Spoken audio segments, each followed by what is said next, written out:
اهلا بيكم يا حبايبي اصحاب برج الميزان. النهارده جايبه لكم قراءه طاقيه مفصله جدا من نص شهر يوليو لحد اول اسبوع من اغسطس 2025. القراءه دي هنتكلم فيها عن كل حاجه بتهمكم: المال، العاطفه، الطاقه السلبيه، الزواج، المحاكم. يعني قراءه دسمه وشامله على كل الاصعده. عايزاكم بس اللي يسمع القراءه دي يسمعها بقلبه وعقله ويشوف ايه اللي بيتطابق معاه في الطاقة. وخلي بالك ان القراءة عامة، يعني ممكن تنطبق عليك او على حد قريب منك من نفس البرج ده يا برج الميزان. ولو لسه جديد معايا في القناة ما تنساش تعمل لايك للفيديو واشتراك في القناة ونفعل الجرس عشان توصلك كل التوقعات الجديدة اول باول. يلا بينا نبدأ ونشوف الطاقة بتقول ايه يا برج الميزان. طيب، زي ما اتفقنا في البداية برج الميزان وقلت لكم ان القراءة دي من يوم 15 يوليو لحد 7 اغسطس 2025. الطاقة العامة بالنسبة لك هنا يا برج الميزان، فانا شايفة هنا ان البعض منكم داخل على مرحلة جديدة، داخل على مرحلة جديدة واعادة ضبط قوية جدا في حياتك يا برج الميزان. في حاجات هنا هتتحسن، في حاجات هنا عندك هتتحسن، يمكن هتصفي علاقات ومواقف هتبان قدامك الفترة الجاية بالصوت والصورة. هتكتشف وهتعرف حاجات ما كنتش عارفها يا برج الميزان. الطاقة بتاعتك بتقول هنا كمان يا برج الميزان ان الحق هيظهر بس بعد اختبار صبرك وثباتك. البعض منكم هنا يا برج الميزان انا شايفاه ان بقاله فترة في طاقة من التعب، وحاسس ان هو متأيد، وحاسس ان هو متربط، في عنده طاقة سلبية، في طاقة من الحزن، متأيد في امور كتيرة، حياته واقفة في حاجات كتيرة اذا كان في عاطفة او في عمل، وبدأت تمل يا برج الميزان او تفقد الامل اذا كان في شغل او في عاطفة. البعض منكم هنا حاسس ان هو متأيد ومتربط ومش عارف ياخد خطوة تجاه حاجات كتيرة تخص حياته. هنشوف دلوقتي العمل والمال بالنسبة لك يا برج الميزان فيه ايه. عايزة اقولك يا برج الميزان من منتصف يوليو، من نص الشهر، الضغط المادي هيبدأ يخف بالتدريج عليك. شايفة كمان ان البعض منكم هنا في عنده فرصة مالية جايالك من مصدر يمكن انت ما كنتش متوقعه يا برج الميزان. ممكن شغل اضافي، ممكن ترقية، او حتى مال رجع لك تاني. برج الميزان عايزة اقولك لو انت مقدم على تمويل او دعم او حتى بتفوض على مرتب او حاجة، فانا شايفة ان في استجابة ايجابية في نهاية يوليو على الطلب اللي انت مقدمه ده، اذا كان تمويل، دعم، قرض، ايا كان بقى اللي انت بتعمله يا برج الميزان هو ايه. اول اسبوع من اغسطس هتحس ان الامور بتتظبط وفيها ارتياح مادي واضح بالنسبة لك. اول اسبوع من شهر 8 يا برج الميزان تحس ان الامور بتتظبط وفي ارتياح مادي واضح عندك اكتر. بس عايزه اقولك على حاجه يا برج الميزان، لازم تخلي بالك، لان انا شايفه هنا ان في عند البعض منكم طاقه حسد شديده، طاقه حسد شديده حوالين الفلوس، حوالين الفلوس او مصدر الدخل، او مصدر الدخل عندك. حد شايف انك مش تستاهل اللي جايلك، او حد بيغير منك كمان يا برج الميزان. شايفه ان البعض منكم في عنده طاقه سلبيه قويه جدا، اذا كان حسد او سحر او حاجه مش كويسه، فخلي بالك يا برج الميزان. طيب، نصيحه الطاقه ليك هنا ايه يا برج الميزان؟ نصيحتك هنا قلل كلام، قلل كلام عن مشاريعك او الفلوس قدام اي حد، ما تتكلمش عنها، حتى الناس اللي مقربة ليك يا برج الميزان. اشتغل في صمت وامشي بخطوات ذكية. زي ما انا قلت لكم ان الطاقة السلبية عندكم قوية قوي يا برج الميزان، الطاقة السلبية هنا قوية قوي قوي قوي. في طاقة سلبية هنا، حسد او سحر قوي مسبب لك عكوسات وموقف امور كتيرة في حياتك. عايزه اقول لكم ان هنا كمان وكأن في اشخاص عايزه تفرق ما بينك وما بين الشريك يا برج الميزان. لسه هنخش على الطاقه العاطفيه دلوقتي ونشوف الدنيا كمان فيها ايه عندك. طيب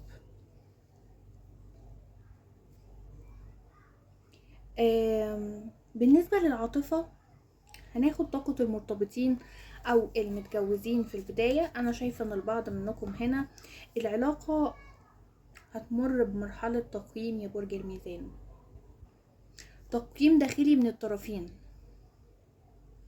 في حاجات مكتومة جواك ومحتاج تتكلم او توضح يا برج الميزان، توضح اللي جواك، ما تفضلش تكتم في نفسك. لو في فتور او خلاف عند البعض منكم يا برج الميزان، هتبدأ تحس بتغيير في طاقة الشريك الفترة الجاية في اواخر يوليو، في اواخر شهر 7 هتبدأ تحس بتغيير في طاقة الشريك للأحسن، تغيير ايجابي مش سلبي يا برج الميزان. البعض منكم هنا هيوصل لنقطة صلح، البعض منكم هنا هيوصل لنقطة صلح حقيقي او بداية جديدة بحكمة اكتر. طيب بالنسبة للمنفصلين هنا، شايفة ان في شخص بيراقبك يا برج الميزان، في شخص بيراقبك بيفكر فيك، لكن بيكابر جدا وبيعند، بيكابر جدا وبيعند ومش عايز ياخد لك خطوة دلوقتي. بيحبك لسه، لكن كرامته عنده اهم من ان هو ياخد خطوة تجاهك.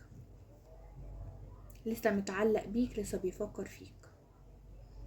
عايزة اقولك يا برج الميزان، من اول شهر 8 في احتمال كبير لرسالة او تواصل مفاجئ من الشخص ده عند البعض منكم.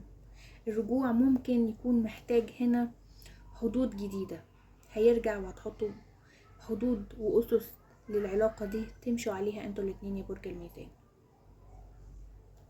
بالنسبة لطاقة العذاب هنا، فأنا شايفة من منتصف يوليو، من نص شهر 7 يا برج الميزان، هتحس ان هنا انت بدأت تجذب ناس مختلفة ليك، لكن مش كلهم نواياهم واضحة تجاهك. طاقتك جذابة جدا، وده بيخلي ان البعض يدخل حياتك بسرعة بس بيرجع يختفي تاني يا برج الميزان. شايفة ان في شخص جديد ممكن يظهر في اول شهر 8 عنده نية حب بجد، بس هيمشي بهدوء وبطء شوية، او هو شخص طبيعته خطواته بطيئة يا برج الميزان. شايفة كمان هنا يا برج الميزان، لو انت كنت مستني خطوة رسمية، زواج او حاجة، فانا منكم هنا في عنده خطوة رسمية، في عندك زواج، في عندك احتفال، في عندك فرحة في ارض بيتك يا برج الميزان. من بعد يوم 25/7 لحد منتصف الشهر من شهر 8، من 25 يوليو لحد نص أغسطس، هتتفتح أبواب جديدة ليك يا برج الميزان، أبواب جديدة جدا. ممكن هيبقى في كلام رسمي أو عرض من شخص أو تدخل من أهل علشان يعني ياخدوا خطوة ترسيم أو خطوبة أو زواج من أهل الطرف يعني، أو من أهل الشخص اللي انت بتتواصل معاه أو الشخص اللي انت بتحبه يا برج الميزان. البعض من برج الميزان هنا هيتم خطوبتهم أو تحديد مستقبل العلاقة في الفترة دي. طيب برج الميزان، عايزة أقولك إن انت هنا في شخص موجود في حياتك عايز يسيطر عليك، في شخص متحكم عندك هنا يا برج الميزان، شخص عايز يسيطر عليك عاطفيا ماديا، او ممكن في العمل، رئيسك في العمل، ممكن زوج، ممكن اب، ممكن اخ، في حد عايز يسيطر عليك هنا يا برج الميزان. شايفة ان البعض منكم هنا الطاقة عنده حساسة شوية، الطاقة هنا عنده بالنسبة له حساسة شوية يا برج الميزان. طيب يعني حساسة ازاي؟ حاسه ان انت في عندك مشاكل كتيره ومضغوط كتير وحساسيتك زياده في تعاملك مع الناس اللي حواليك يا برج الميزان. عايزه اقولك ان في تغيير مفاجئ لصالحك. شايفه كمان ان في تغيير عندك في موضوع قانوني. لو انت بتخلص امور قانونيه، ورق سفر، حاجه هتخلصها. في امور هنا كانت ماشيه، في امور كانت ماشيه هنا يا برج الميزان، كانت ماشيه ضدك او فيها مماطله شويه، في مماطله في الاوراق، في المحاكم. لكن من يوم 20 يوليو، من يوم 20/7 هتبدأ الأمور تتعدل وتوضح بالنسبة لك يا برج الميزان. في دعم جايلك من شخص، في دعم جايلك هنا من شخص له نفوذ وله سلطة قانونية كمان يا برج الميزان. هيقف جنبك، هيحسم موضوع انت محتار فيه. شايفة كمان هنا لو انت عندك جلسة يا برج الميزان، لو انت هنا بعض منكم عنده جلسة او توقيع او رد منتظره اول اسبوع في شهر 8، بيحمل بشرة حلوة جدا ليك، بشرة خير ليك يا برج الميزان. طيب عايزة اقولك كمان هنا ان انت في طاقة الحسد اللي قلتلك عليها من شوية، هقولك عليها تاني. في طاقة حسد، طاقة غيرة. واضح جدا هنا ان انت محسود يا برج الميزان، واضح جدا هنا ان انت محسود من ناس قريبة جدا، ممكن اصدقاء او زملاء، بيضحكوا في وشك لكن قلبهم غيران منك، قلبهم هنا غيران منك. الطاقة حوالين بيتك او شكلك او علاقتك ملفتة يا برج الميزان للناس حواليك. البعض بيبصلك ويقول ازاي ده لسه واقف على رجله بعد المشاكل اللي هو فيها دي كلها، ازاي هو واقف على رجله وهو عنده ديون ومشاكل في بيته مع اهله، ازاي علاقته ماشية كويسة بمراته، ازاي هي علاقتها كويسة بخطيبها او حبيبها او ايا كان العلاقة. نصيحة يا برج الميزان، رش ملح خشن في ركن البيت عندك وامسح العتبة بمية وملح، وكرر يا برج الميزان اللهم احفظني من كل عين حاسدة ومن كل طاقة شر ترمي علي.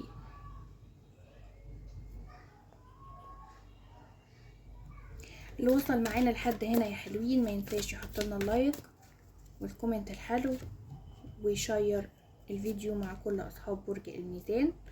برج الميزان انا شايفة كمان هنا ان البعض منكم في يعني منتظر حاجة هنا بشكل قوي. في عندك طاقة انتظار، حاجة انت صابر عليها بقالك كتير يا برج الميزان وبتتمناها، وعندك امل ان الحاجة دي تحصل. عايز اقولك ان انت عندك تحقيق امنيات قريبة جدا منكم. برج الميزان بالنسبة للناس المنفصلين، عايزة اقول لكم ان الشريك هنا عنده نية رجوع، عنده نية رجوع وتواصل ما بينك وما بينه تاني. هيجيلك رسالة منه وانت بالفعل منتظر ده. انا شايفاك ان انت في طاقة انتظار منه، منتظر رسالة، اتصال يفتح البلوكات. فانا شايفة ان هو في عنده نية للرجوع وتواصل، في رابط روحاني ما بينك وما بين الشخص ده قوي جدا يا برج الميزان. الشخص ده بيحلم بيك، حاسس انك بتفكر فيه كتير وكأن بيوصله تخاطر قوي منك يا برج. البعض منكم كمان هنا زي ما قلت لكم من شوية يا برج الميزان في عنده ارتباط، في عندك عرض رسمي، شخص هيقرب منك ويعرض عليك عرض ارتباط وعرض رسمي يا برج الميزان. برج الميزان شايفة ان البعض منكم هنا هيأجل حاجة، في عندك تأجيل لحاجة، يمكن تأجيل لسفر، تأجيل لخطوة معينة في حياتك يا برج الميزان، تأجيل مثلا لخطوة تخص شغلك، تأجيل ان انت تتواصل مع الشريك. البعض منكم هنا في صراع داخلي شوية ما بينه وما بين نفسه. شايفة كمان هنا ان في اشخاص يا برج الميزان بتبص عليك وعندها طاقة اشتياق قوي اتجاهك، بس ما زالت في طاقة صمت وسكوت ومش قادرة ان هي تاخد خطوة مبادرة او تواصل او كلام. ممكن يكون الشخص ده حبيب يعني كان في ما بينكم علاقة وانفصلتوا، ممكن الشخص ده يكون كراش، في شخص بيراقبك وبيتابعك ومشتاق لك، لكن في صمته مش قادر ياخد بداية او ان هو يبادر ويرجع يتواصل معاك. تعالى كمان يا برج الميزان ناخد لك كارت التحذير بتاعك، نشوف تحذيرك هنا بيحذرك بيقولك ايه وبيحذرك من مين. التحذير بتاعك هنا يا برج الميزان بيقولك احذر من سحر من الاقارب، من واحدة ست، احذر سحر مرشوش من احد الاقارب من دمك، في اسمها حرف السين او الميم او الالف او الجيم. هقول تاني، حرف السين او الميم او الالف او الجيم. واحدة ست تحط لك سحر مرشوش قدام بيتك، من قرايبك من دمك، قريبة منك يا برج الميزان، فاحذر وخلي بالك. يعني هنا حتى رسالة التحذير منطبقة جدا مع طاقتك اللي ظهرالك في البداية هنا، بطاقة الحسد وطاقة السحر والطاقة السلبية القوية اللي مأثرة عليك، والطاقة اللي مأيداك وربطاك وموقفة عندك أمور كتيرة ومخلية عندك عقوبات.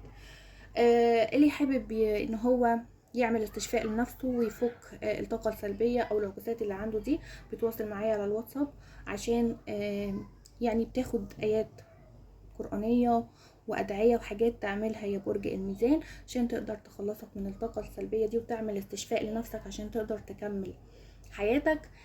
رقمي هتلاقوه تحت في صندوق الوصف تحت الفيديو على طول يا برج الميزان، اللي حابب يتواصل معايا على الواتساب عشان يعمل الاستشفاء. طيب، وبكده نكون وصلنا لنهاية قراءة برج الميزان من منتصف يوليو ولحد أول أسبوع في أغسطس. يا رب تكون الرسائل وصلت ليك وطلعت منها بنور ووضوح ليك يا برج الميزان. ولو حسيت ان القراءة لمست قلبك او وضحت لك حاجة كنت محتاج ان انت تعرفها تسمعها، سيبلي في الكومنت برجك وقولي اكتر حاجة حسيت انها انطبقت معاك ومع طاقتك. ولو حاسس ان في طاقة حسد حواليك او محتاج نصيحة خاصة، تابع باقي الفيديوهات او استناني في القراءة الجاية. واللي حابب يعمل قراءة خاصة يتواصل معايا على رقمي على الواتساب وياخد القراءة الخاصة اللي هو عايزها. طبعا تواصل معايا في اي وقت. اشوفكم على خير يا احلى ناس، وخدوا بالكم من طاقتكم ومن نفسكم لانكم تستاهلوا كل خير. ليكم مني كل طاقة حب وسلام وطمأنينة. اشوفكم على خير الفيديو الجاي. حلوين، سلام.